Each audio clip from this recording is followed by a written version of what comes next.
కానీ కొంతమంది పిల్లలు రాత్రంతా కూర్చొని చదువుతారు. అయినా మైండ్‌కి ఎక్కదు. కొంతమంది మార్నింగ్ అంతా లేస్తారు. మైండ్‌కి ఎక్కదు.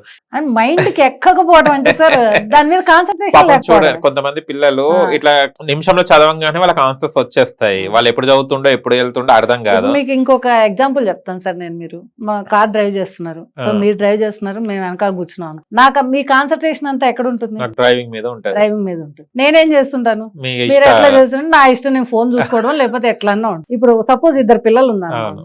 ఓ పిల్లవాడిని కార్ సీట్ లో కూర్చోబెట్టాను, డ్రైవింగ్ సీట్ లో, నేనేమో వెనక కూర్చున్నా, ఇంకో పిల్లవాడు వెనక కూర్చున్నాడు. అప్పుడు ఏమవుతుంది, డ్రైవింగ్ చేసేవాడు కరెక్ట్ చేస్తారు. కాన్సన్ట్రేషన్ గా చదువుతాడు, వెనకాల ఉన్నవాడు ఇగే ఏదో వాడు బయట సీనరీ చూసుకోవడమో లేకపోతే ఫోన్ చూసుకోవడం ఏదో ఒకటి చేస్తుంటారు. ఇప్పుడు మనం చెప్పి మీరు అడిగిన క్వశ్చన్ కూడా ఇప్పుడు అదే, ఇక్కడ కూడా చదువు కూడా సేమ్ అంతే సార్. కాన్సన్ట్రేషన్ ఉంటే ఏదైనా ఎక్కుతుంది మెదడుకి. అదే కాన్సన్ట్రేషన్ లేకుండా చదివారనుకోండి రాదు.